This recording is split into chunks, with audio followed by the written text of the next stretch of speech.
because of me, Jesus says. As St. James moves forward in this next chapter of ministry, I would invite you to think, your priest, your vestry, your wardens, your classes, your time together, think about what it means to do ministry in this place. Not just because it's a good idea, not just because it makes us feel good, not just because there's a hungry person to be fed or a child that needs to be taught to read. All those are good things, but can we do any and all of those things because of Him? Because of Jesus. It's an important reminder, it seems to me, because so often, people can look at the church and say, well, what's really different about the church and the church's social ministry and the church's outreach and the church's event? What makes us so different from some of those other organizations out there that also care about the children or feed the hungry or clothe the naked? What makes us different is we're doing it because of Jesus. We're doing it because of our relationship with Jesus. I would say to Joseph tonight, but one of the principal reasons he is here, one of the principal reasons he's a witness to the gospel, is to constantly remind the faithful of St. James that in the end this is about Jesus. This is about doing our ministry, living our lives, being transforming agents in the community and in the world, and to do it because of our relationship with Jesus. The next thing that I'd like to ask you to reflect on for a moment actually is the nature of this witness. Joseph does not come among you to be your witness. In other words, he does not come among you to witness in your stead, but comes among you to witness among you as you witness among the community and in the world.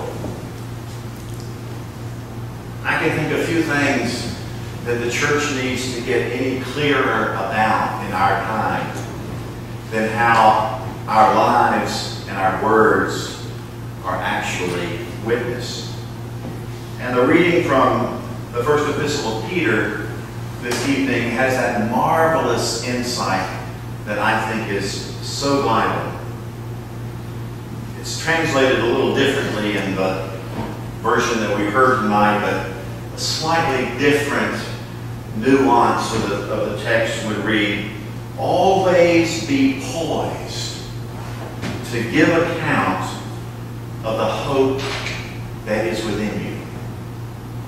Always be on tiptoes, or always be ready, always be right at the edge, right at the tip of the tongue. Always be poised to give account of the hope that is within you. Are we prepared to be witnesses? Well, most of us would very quickly say, yes, we are prepared to be witnesses, but what does that mean to give account? Well, in the life of a priest, it might mean to live a life that is a model of the community among whom one lives and works. It might mean being a teacher to help the faithful give account of the hope that God has planted within them. Certainly, one's preaching would be giving account of the hope that is within one. But I want to reach just a little deeper and beyond just the work of the priest, but how this might be made manifest in the congregation. And that manifestness, I believe, has to do with word and with action. I was once in a debate, and a lot of times debates are useless. Debates are just to see who can score the most points. Both sides have got something to say. But this particular debate was a debate about what is more important, telling someone that you love them or showing someone by an action that you love them.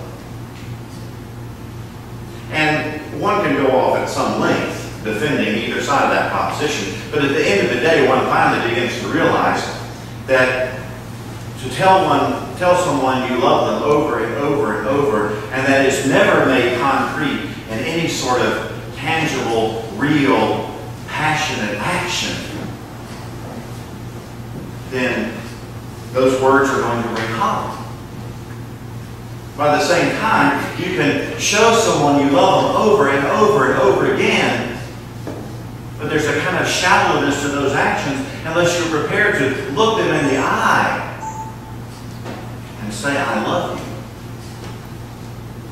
you. Word and action is inseparable. And that, dear friends, I believe, is why the church lives its life out of word and action, out of word and sacrament. I mean, even God got it right.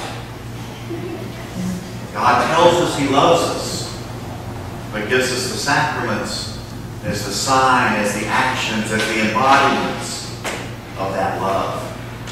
So that both by word and by action, by word and by gift, we receive the message. And isn't that what might be possible in the life and ministry of St. James? What is it that we say? What is it that we give witness to? What is it that we declare and proclaim? But how do we embody that in action? In tangible gifts? In what way are we sacraments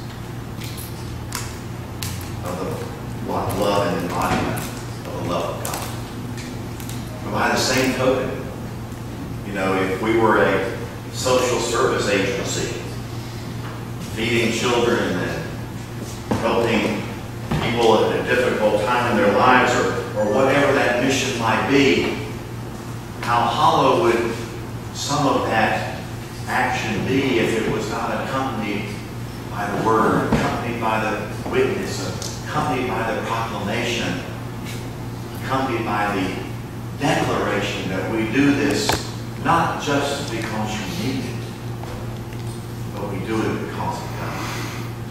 We do it because of our relationship with Jesus.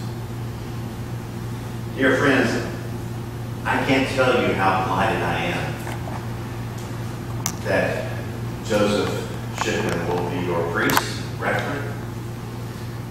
And Joseph, I can't tell you how delightful it is to commend to your love and care the faithful people of St. James. I think it is a wonderful opportunity, a God-given gift, a God-given possibility that can be transformative not only in the lives of everyone here, but transformative in the name of Christ in this neighborhood, in this community, in this city, in this region, and indeed to the furthest extent of God's kingdom. So then, do it among them and make room for Him to do it. Give witness. Give account of the hope that is within you. For without it, we are nothing.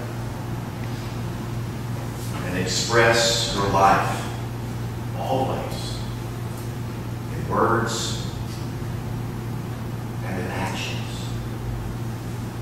And never let the two get too far